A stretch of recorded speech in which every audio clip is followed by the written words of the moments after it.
Hey guys, tonight we're slipping back in time to the bustling streets of ancient Rome, where you trudge past noisy markets, dodge horse-drawn carts, and finally step into one of the grandest and most civilized escapes of the time, the Roman bathhouse. Imagine warm steam rising, the soft lapping of water, the mingling scents of olive oil and herbs. It's a refuge from the dust, the crowds, and the relentless pace of city life. But here's a little secret: you probably won't survive this. The Romans were so serious about their relaxation that they designed special quiet rooms just for napping after the baths.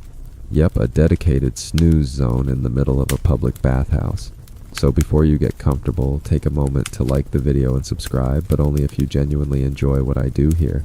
And hey, while you're at it, drop your location and local time in the comments so I know when you're winding down. Now dim the lights, maybe turn on a fan for that soft background hum, and let's ease into tonight's journey together. Roman bathhouses, thermae, if you want to sound fancy, were far more than just places to get clean. They were essential parts of daily Roman life, places where everything from business deals to political gossip happened. Think of them as part spa, part social club, part gym, and part, well, cultural hub. Bathhouses weren't just for the elite. Citizens from all walks of life came to bathe, relax, and connect. The experience combined cleansing with leisure, making it a ritual that helped the Romans unwind both body and mind. Picture yourself walking into the entrance, greeted by marble columns and mosaics that shimmer in the warm glow of oil lamps. The hustle outside melts away as you move deeper inside. The complex is divided into several rooms, each carefully designed to soothe you physically and mentally. The frigidarium offered cool relief, the tepidarium provided gentle warmth, and the caldarium enveloped you in steaming heat. But among these obvious bathing chambers were lesser-known spaces dedicated specifically to rest the quiet rooms. Here the noise of the bustling baths softened to a hush, and patrons reclined on couches or loungers for post-bath naps. Historians still argue whether these quiet rooms were originally intended just for short rests, or if they evolved to become integral sanctuaries of peace within the bathhouse. What's clear is that Romans didn't just jump in and out of water. They designed their bathing rituals as a full cycle of refreshment, which included moments of peaceful pause, moments you, the weary visitor, would come to cherish after the heat and steam.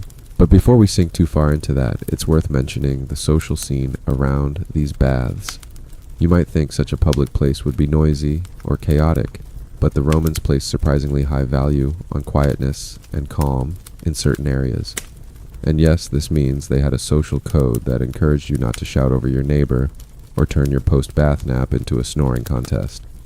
It's like they knew early on that relaxation needed some rules, who knew the ancients were so civilized. So, as you settle in your mental reclining chair, ready to float between wakefulness and dreams in the quiet room, remember that you're stepping into a ritual that blended hygiene, health, and an early understanding of self-care. In a world without modern spas, this was the place to escape the noise, sink into warmth, and maybe catch a little shut-eye surrounded by marble and history. As you wander deeper into the sprawling bathhouse, the architecture itself begins to whisper relaxation. The Romans, masters of design and engineering, crafted these spaces with soothing layouts that gently guided you from one room to the next, like a slow river carrying you toward calm. The quiet rooms, known as cubicula or exedrae depending on the bathhouse, were tucked away behind the bustling bathing chambers, deliberately shielded from the chatter and splashing water. Picture this: you move from the steamy caldarium, your skin pleasantly flushed from the heat, to a dimly lit chamber, where the marble walls curve around cushioned loungers. The room is suffused with a soft glow, perhaps from flickering oil lamps or narrow windows filtering in the afternoon sun. The space feels intimate despite being part of a public complex, designed so that the hum of activity outside is muffled to a gentle, barely there murmur. It's almost as if the architecture itself is whispering, "Shh, time to rest now. Roman architects understood that a well-planned layout could be as relaxing as a warm bath. The gentle curves of the walls and the carefully balanced proportions of the rooms created a sense of harmony, easing the mind as well as the body. Some bathhouses featured vaulted ceilings that softened echoes, while others used thick stone and mosaics to absorb sound, preventing harsh reverberations. The quiet rooms often sat near quieter water features like small indoor fountains that provided a delicate soundtrack of trickling water to lull visitors into serenity. There's something peculiar and delightful in knowing that the Romans, who brought us grand amphitheaters and sprawling forums, also pioneered spaces for napping. These rooms weren't just afterthoughts. They were integral to the design. The quiet room's very presence spoke to a culture that valued not just cleanliness but rest. It's a far cry from modern spas that charge extra for a quiet lounge. Here it was built right into the blueprint. Some bathhouses had several such rooms, each with slightly different purposes. One for socializing in hushed tones, another for solitary rest, and perhaps even spaces dedicated to reading or meditation. Historians still argue whether these quiet rooms were mostly for napping, or if they served more versatile functions depending on the time of day and the crowd. But one thing's certain, stepping into one was like stepping into a pocket of calm amid the swirling currents of Roman life. And here's a quirky tidbit: some bathhouses reportedly had small cushions stuffed with herbs like lavender or rosemary in these quiet rooms, adding a subtle scent to enhance relaxation. Imagine that an ancient Roman version of aromatherapy long before it became a buzzword. The Romans may have taken their baths seriously, but they clearly had a flair for making them cozy and comforting too. So, as you sink onto one of those cushion lounges wrapped in the gentle architecture and scented air, you feel the care that went into this sanctuary. It wasn't just about hygiene, it was a holistic experience designed to soothe your senses and prepare you for rest.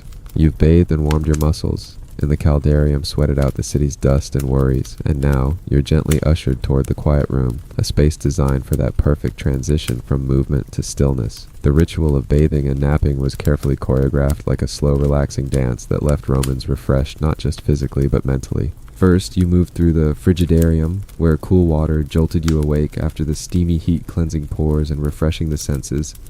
Then came the tepidarium, a warm room where you rested and let your skin adjust your body, gradually settling into relaxation. The bathhouse routine wasn't rushed, it was paced for calm, encouraging you to slow your breath and soften your thoughts. And then, just as the ritual demanded, you found yourself in the quiet room.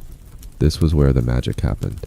Reclining on stone benches or soft couches draped with cushions, you were invited to drift off for a short nap.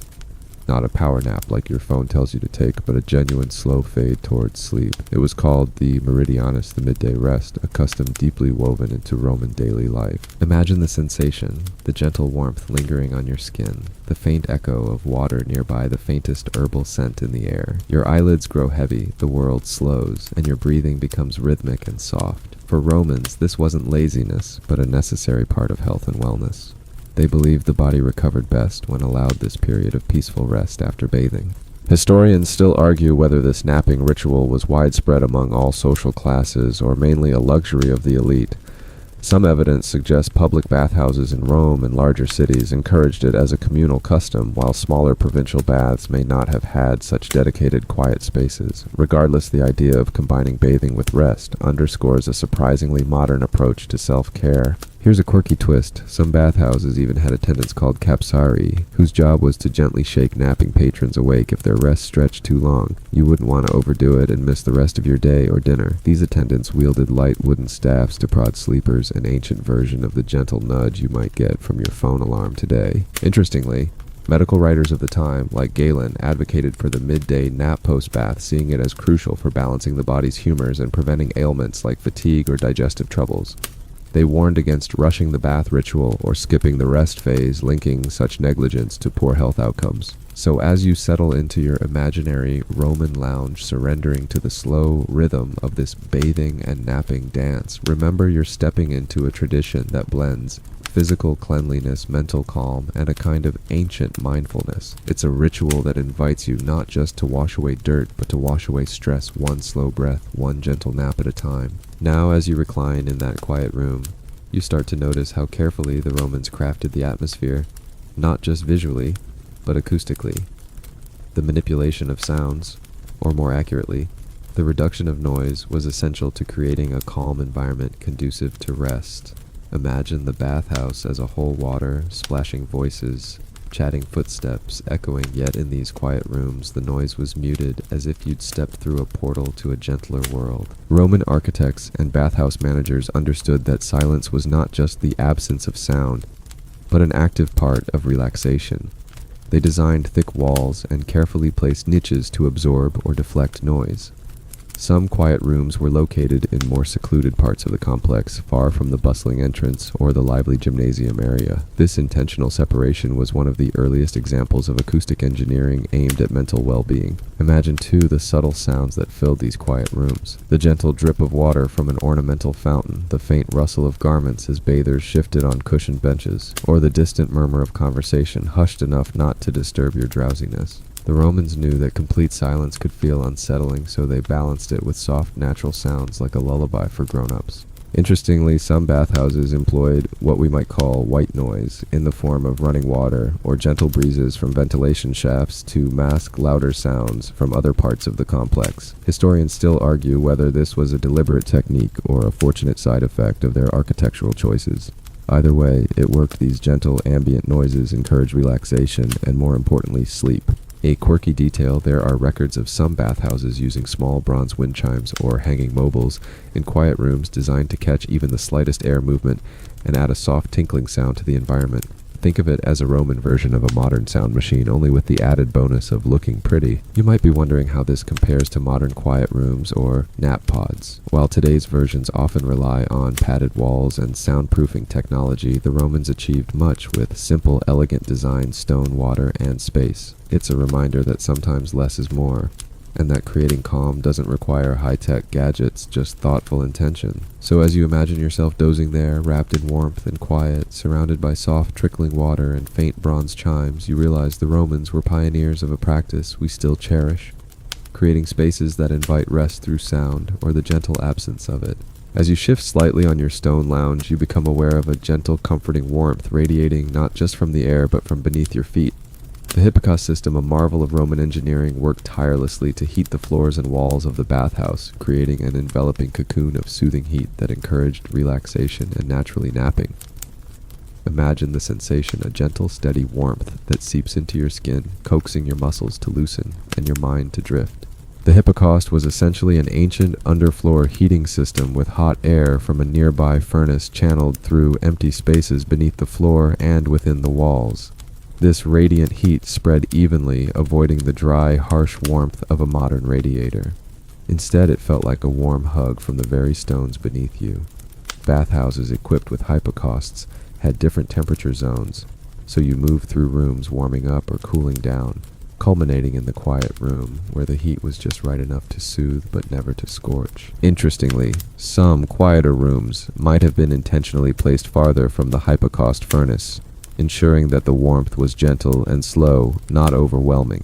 Historians still argue how precisely the Romans controlled the temperature in these restful chambers, and whether specific rooms were dedicated to enhancing sleep through warmth, or just as byproducts of the system's design. This method of heating not only made your nap comfortable, but was also believed to promote health. The warmth was thought to improve circulation, relax muscles, and even help clear out toxins. You can almost hear the faint crackle of the furnace fire echoing below, a primal sound that ironically helped foster the ultimate peace above. Here's a quirky tidbit. Some bathhouses had intricate mosaic floors over the hypocaust, designed not just for beauty, but to help regulate heat distribution. These mosaics, with their tiny tesserae, sometimes depicted scenes of water gods or peaceful landscapes, visual aids to deepen your sense of calm while you rested. And think about this, while you're lounging in your quiet room, cozy and warm, there's a hidden world of workers, stoking fires, tending furnaces, and maintaining this heating marvel, ensuring your comfort without disturbing your peace. It's like a backstage crew for relaxation, unseen but essential. So as the gentle heat from beneath warms you into drowsiness, you're not just resting, you're experiencing a perfect marriage of ancient engineering and human comfort. The Hippocaust quietly whispers its contribution to the Roman art of relaxation, making the bathhouse a haven where technology and tranquility met in harmony. As you let the gentle warmth from the Hippocaust seep through your body, you start to notice the subtle social dance unfolding around you. The Roman bathhouse was a public space, yes, but it operated under its own quiet code of conduct, especially in those restful, quiet rooms. You'd be surprised how much unspoken etiquette was involved. Imagine a crowd of bathers, from senators to soldiers, all trying to nap without waking the entire room. The Romans valued order and respect, especially in places dedicated to relaxation. In the quiet rooms, loud conversations, boisterous laughter, or even prolonged eye contact were considered breaches of decorum. The norm was to keep your voice low, your movements minimal, and your snoring, well, hopefully discreet. There's even evidence that bathhouse managers discourage competitive games or political debates near these spaces, preserving a calm atmosphere. You might imagine this was strictly enforced, but in reality it was a mix of social pressure and common courtesy. Visitors knew the importance of the quiet room as a sanctuary and respected it accordingly.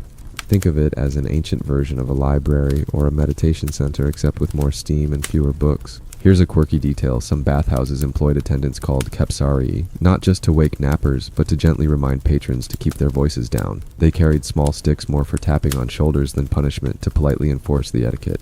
Not quite the silent but deadly you'd expect from a peaceful nap zone, but effective nonetheless. Historians still argue whether this etiquette was consistent across the empire or varied widely depending on the city or bathhouse. Some provincial baths might have been more relaxed, while grand urban complexes like those in Rome or Carthage demanded stricter adherence. Either way, the presence of rules underscores how important quiet was to the bathing experience. Interestingly, the quiet room wasn't just about silence. It was a social space where subtle glances, whispered conversations, and shared nods formed a kind of gentle communication. In that soft atmosphere, you might find yourself forming connections not through words but through presence, a kind of restful companionship. So, as you lie back and breathe in the warm, fragrant air, remember that you're part of a delicate social ballet where respect for quiet and relaxation was the rhythm everyone followed. It was a reminder that even in public, peace was a collective responsibility, a lesson maybe worth revisiting today. As you settle deeper into the cushioned comfort of the quiet room, your body cradled by soft fabrics and stone, it's worth noticing the furniture itself, those humble yet thoughtfully designed pieces that made napping possible and pleasant. The Romans, ever practical and elegant, furnished these spaces with various types of loungers and couches known as lecti, tailored precisely to encourage reclining and rest. Picture a broad, low couch, carved from marble or wood, topped with plush cushions stuffed with wool or feathers. Some loungers featured raised headrests, allowing you to tilt your neck just so as you drift towards sleep. These were not your modern memory foam, but crafted with enough comfort to cradle a nap, but firm enough to avoid sinking into complete slouching. Balance was key comfort that invited rest, but still maintained the dignity of a public space. Interestingly, some quiet rooms had built-in niches or alcoves with stone benches lined with mats and pillows, offering a cozy nook where you could curl up without feeling exposed. These intimate setups gave you a sense of privacy, despite being in a communal environment. Historians still argue whether these designs were standard across bathhouses or reflected regional tastes and wealth. There's a quirky fact that some of these lounging furniture pieces were multi-purpose by day, used for rest, but by evening transformed into dining couches for small gatherings or philosophical chats. The Roman ability to combine comfort with versatility meant the quiet room's furniture had to serve multiple roles without losing its relaxing appeal. Also, it's fascinating to note that while many think of Roman baths as places where everyone sat on hard stone, the quiet rooms broke that stereotype. The cushions might have been stuffed with fragrant herbs too. Imagine resting on a pillow perfumed with lavender or chamomile, an ancient hint of aromatherapy woven into the fabric of relaxation. And here's a fun image. Imagine a well-to-do Roman lounging in a quiet room, gently nudged awake by a capsarius while still half dreaming on a mosaic-patterned couch that perfectly matched the bathhouse's grand design. The scene strikes a balance between the communal nature of the baths and the personal comfort of a private nap. So, as you imagine yourself reclining on one of these elegant lecti, you realize the quiet rooms weren't just about silence, but about comfort, an intentional, carefully curated experience where furniture supported your body's need to rest and rejuvenate. The Romans didn't just build bathhouses, they built resting sanctuaries with a thoughtful touch. As you relax on one of those elegantly crafted couches, your senses start to pick up on the subtle fragrances filling the quiet room. The Romans were masters of scent, understanding how carefully chosen aromas could deepen relaxation and soothe the mind.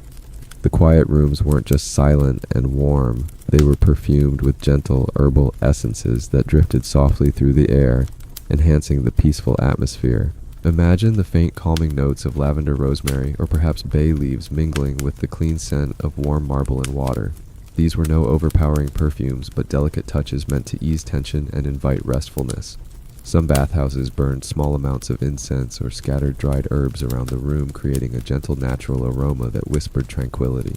Air quality was also thoughtfully considered. Romans understood that stale, heavy air could disrupt rest, so quiet rooms often featured clever ventilation systems. Narrow windows or vents high up on the walls allowed fresh air to circulate without letting in distracting noise or harsh sunlight. The airflow was gentle just enough to keep the atmosphere fresh and cool, like a soft breeze caressing your skin. Interestingly, some bathhouses planted fragrant shrubs or herbs near their air intakes, so the incoming breeze carried subtle scents inside. Historians still argue how widespread this practice was, and whether it was a deliberate design choice or a fortunate byproduct of garden placement. Either way, it added a layer of sensory comfort to the bathing experience. Here's a quirky detail. There's speculation that some quiet rooms use small bowls of water infused with aromatic oils placed near heat sources to gently vaporize the scents into the air. Think of it as an ancient diffuser creating a delicate mist of fragrance that encouraged calm and sleepiness. All these elements combined, the warmth, the sound, the scent, and the soft lighting, to create an environment that cocooned you in sensory comfort. It was a full-body experience designed to soothe, relax, and prepare you for a restorative nap. In that space, even the air seemed to breathe with you. So, as you imagine the gentle, fragrant breeze brushing your skin and the subtle herbal notes weaving through the room, you realize the Romans' keen understanding of how scent and air quality play a vital role in relaxation. Their quiet rooms were not just about silence, but about surrounding the body with calm in every possible way. As you lie back on your cushioned lounge, surrounded by gentle warmth and subtle scents, it's time to consider the Roman understanding of health and how rest after bathing fit into their broader medical beliefs. For the Romans, bathing wasn't just about cleanliness or socializing. It was an essential part of maintaining the body's delicate balance, and napping afterward was believed to aid this process. Ancient Roman medicine, heavily influenced by Greek traditions, revolved around the concept of humor's bodily fluids, whose balance determined health.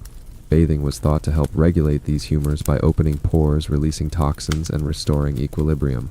After the hot caldarium and steamy rooms, resting in a quiet, warm room allowed the body to recover and settle, reinforcing this internal balance. Medical writers like Galen and Celsus advocated for a period of rest following bathing, seeing it as crucial to prevent ailments such as fatigue, digestive troubles, or even sudden chills from abrupt temperature changes. Napping was not laziness, but a prescribed health practice, a way to nurture the body's natural healing powers. Interestingly, some quieter baths even offered light massages or oil treatments in these restful chambers, combining physical care with mental relaxation. This holistic approach reflected a belief that body and mind were inseparable in health. Historians still argue how strictly these health practices were followed across different social strata. While elite Romans likely had more leisure for post-bath naps, common citizens may have had shorter or less structured rest periods. Regardless, the cultural ideal emphasized rest as part of wellness. A quirky tidbit: some Romans believed that sleeping right after a bath could help seal the benefits of bathing, much like how you might think of letting lotion absorb into your skin today.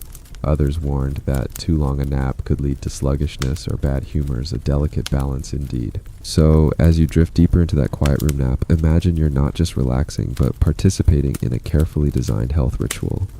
It's a comforting reminder that self-care rituals are timeless, and that sometimes the best medicine is a warm bath followed by peaceful rest. As you settle further into the quiet room's embrace, it becomes clear that these peaceful chambers were more than just nap zones. The Romans, with their love of variety and leisure, used these spaces for other gentle pursuits: quiet reading, contemplation, and even light conversation in hushed tones. The quiet room was a versatile retreat within the bathhouse, inviting different kinds of restful activities depending on the time of day and the visitor's mood. Imagine a small group gathered around a scroll, reading poetry or philosophical texts softly to one another. Bathhouses often attracted intellectuals and artists, making these quiet spaces perfect for serene cultural exchange. Others might use the room for meditation or prayer, seeking a moment of spiritual calm amid the day's bustle. Historians still argue the extent to which these alternative activities were common in quiet rooms versus dedicated spaces elsewhere in the bath complex. Some suggest that in larger bathhouses, specific chambers were set aside for reading or study, while in smaller ones, the quiet room doubled as a restful lounge and cultural salon. A quirky detail: some bathhouses reportedly had small libraries or scroll collections nearby, making it easy for visitors to borrow reading material and enjoy it in the quiet room. This suggests the Romans saw the bathhouse as a holistic center for body and mind, blending cleanliness, rest, and intellectual nourishment. It's also worth noting that certain quiet rooms may have been used for gentle music performances, such as soft lyre playing, designed to complement the calm atmosphere without disrupting the nap-friendly silence. The balance between sound and quiet was finely tuned, creating a sensory tapestry that supported relaxation. So, as you imagine yourself reclining in that softly lit room, perhaps listening to distant music or sharing a whispered verse, you realize the quiet room wasn't just a place to sleep, it was a space for gentle mind-body harmony, a precursor to today's wellness centers. As you rest quietly, it's intriguing to consider the myths and superstitions woven around these tranquil chambers. The Romans, ever fond of blending practical spaces with mystical meaning, held certain beliefs about the quiet rooms and their calming powers. These rooms were sometimes thought to possess protective qualities, shielding bathers not only from noise but also from harmful spirits or bad luck. Some legends suggested that the peaceful atmosphere of the quiet room was blessed by water nymphs or minor deities associated with healing and rest. Visitors might leave small offerings or tokens at shrines near these rooms, seeking favor for good health or restful sleep. It's a reminder that ancient Romans didn't see their bathhouses purely as physical spaces, but as places touched by divine presence. Historians still argue how widespread these beliefs were, or whether they were mostly confined to particular regions or social classes. While some baths featured elaborate religious iconography and altars, others maintained a strictly secular ambiance. Either way, the quiet rooms carried an aura of calm that went beyond architecture. A quirky tidbit in some bathhouses' mosaics depicted mythical creatures like hippocamp seahorses or tritons, symbolizing the connection between water rest and the spiritual world. These images weren't just decorative, they were meant to reassure bathers that peaceful forces watched over them as they relaxed. Another superstition involved the use of certain herbs and oils believed to ward off nightmares or restless spirits, enhancing the quiet room's protective atmosphere. Imagine drifting off to sleep knowing a blend of rosemary and lavender surrounded you, thought to keep bad dreams at bay. So, as you let the mythical whispers mingle with the gentle warmth and scents, you find yourself part of a tradition where practical comfort met spiritual reassurance, a soothing blend that made the Roman bathhouse quiet room a sanctuary in every sense. Now imagine journeying beyond Rome itself, traveling across the vast stretches of the empire, and discovering how these quiet rooms took on different flavors depending on where you were. The Roman bathhouse wasn't a one-size-fits-all experience. Regional variations adapted the concept of quiet rest to local cultures, climates, and traditions, adding fascinating layers to the nap-friendly design. In warmer Mediterranean provinces, quiet rooms often featured larger windows or open-air sections to catch cooling breezes, balancing the heat of the baths with fresh air. In contrast, colder northern baths in places like Britannia or Germania emphasized thicker walls and smaller openings to retain warmth, creating cozy, snug retreats for napping visitors. Some provinces incorporated local decorative motifs and materials into the quiet rooms. Imagine a bathhouse in North Africa adorned with colorful tiles and intricate patterns inspired by Berber artistry, or one in Gaul featuring wooden furnishings and regional stonework, blending Roman engineering with native styles. These differences made each bathhouse a unique experience, even while maintaining the core Roman ritual. Historians still debate the extent to which local customs influenced bathing habits versus how much the centralized Roman model prevailed. Archaeological evidence shows both strict adherence to Roman norms and surprising local adaptations, suggesting a flexible culture of relaxation. A quirky note: in some eastern provinces, quiet rooms reportedly incorporated small garden spaces or water features inspired by Persian designs, adding a touch of lush nature to the restful atmosphere. Imagine napping surrounded by fragrant plants and gentle water sounds, an early form of green therapy. As you imagine yourself dozing in these varied, quiet rooms, you realize the Romans weren't just exporting baths, but sharing a lifestyle of rest that adapted gracefully to the empire's diversity. Whether beneath a mosaic ceiling in Rome or among fragrant gardens in Syria, the invitation to pause and nap was universal. As you settle deeper into the warmth and quiet, it's fun to imagine the great and famous Romans who indulged in this restful ritual. Emperors, senators, poets all found time to retreat into the soothing embrace of bathhouse quiet rooms, blending power with moments of peaceful vulnerability. Take Emperor Hadrian, for example. Known for his love of architecture and leisure, he reportedly spent hours in the baths of Rome and his villa, enjoying extended rest periods in the quiet chambers. It's said that Hadrian appreciated the calming ambiance so much he even commissioned personalized furnishings and scented oils to enhance his relaxation. Imagine the ruler of a vast empire reclining on a plush couch, perhaps drifting into a gentle nap between matters of state. Or consider Cicero, the famed orator and philosopher, who was known to frequent the baths for both socializing and reflection. He likely used quiet rooms as spaces to meditate on his speeches, gathering his thoughts in serene silence before returning to the public eye. The bathhouse was not just a place to cleanse, but a retreat for mental rejuvenation. Historians still argue the extent to which such figures shaped public bathing culture versus merely following popular customs. Did emperors influence the design and etiquette of quiet rooms, or were they simply patrons who enjoyed what was already established? The truth probably lies somewhere in between. A quirky tidbit some accounts suggest that Emperor Nero had a special room fitted with a heated pool adjacent to his quiet chamber, blending bathing and rest in an opulent personal spa. While such luxury was rare, it highlights how important these spaces were for the elite's well-being. So, as you picture yourself sharing the quiet room with some of Rome's most influential figures, you're part of a timeless tradition where even the most powerful pause to rest, reminding us all that rest is essential, whether emperor or commoner. As the centuries passed and the Roman Empire transformed, so too did the culture of bathhouses and their quiet rooms. You can almost hear the echoes of marble footsteps fading into quieter halls, the gentle murmur of water replaced by new sounds and uses. The decline and transformation of bathhouse culture were gradual, marked by shifting social norms, economic pressures, and changes in public health philosophies. By late antiquity, many grand Roman baths fell into disrepair or were repurposed. Some quiet rooms survived as spaces for prayer or meditation, especially as Christianity spread and redefined communal spaces. The ritual of bathing and napping faded in some regions, replaced by different forms of rest and leisure.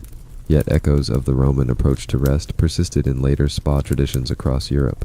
Historians still argue how much of the ancient quiet room concept influenced medieval and Renaissance bathing and wellness practices. Did the idea of dedicated restful spaces vanish entirely or morph into more private domestic rituals? Archaeological finds and historical texts suggest a mix of preservation and adaptation, with some bathhouses maintaining their restful functions longer than others. A quirky note: in some cases, former bathhouse quiet rooms were converted into library reading rooms or contemplative chapels, blending old and new uses. The quiet sanctuaries lived on, just under different names and purposes. So as you imagine the quiet room's marble walls, witnessing centuries of change from bustling Roman baths to hushed medieval halls, you sense the enduring human need for calm rest and gentle retreat.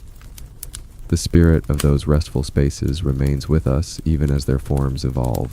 Now, as we drift toward the close of our journey through ancient Roman bathhouses, it's worth reflecting on how their culture of rest echoes into our modern world. Today's spas, wellness centers, and quiet lounges owe a subtle debt to those carefully crafted quiet rooms where architecture sent sound and warmth combined to cradle weary bodies into peaceful naps. Modern wellness design often borrows principles the Romans mastered, creating spaces that balance comfort with calm, mixing soft lighting, gentle soundscapes, and soothing aromas. Though we now have memory foam climate control and white noise machines, the essence remains the same: a sanctuary where rest and restoration are prioritized. Historians still debate the full extent of Roman bathhouse influence on later European spa culture, but the parallels are clear. The emphasis on communal relaxation, the blending of hygiene and health, and the deliberate creation of restful spaces have long-lasting legacies. Imagine yourself reclining in a modern spa's quiet room, perhaps with a lavender-infused mist and soft instrumental music, and then mentally stepping back to a Roman bathhouse warmed by hippocausts, surrounded by mosaics, and filled with faint herbal scents. The comfort may have changed in detail, but the purpose remains to offer a gentle pause from the world's noise. As we close this chapter, take a slow, deep breath. Picture the warm stone beneath you, the faint sounds of water trickling, the soft rustle of fabric, and the gentle embrace of rest. You've traveled through centuries of quietude, wrapped in the enduring human desire for calm. Now let your thoughts soften, your breath slow, and allow sleep to come gently carrying you away on the same warm waves that lulled ancient Romans to peaceful rest.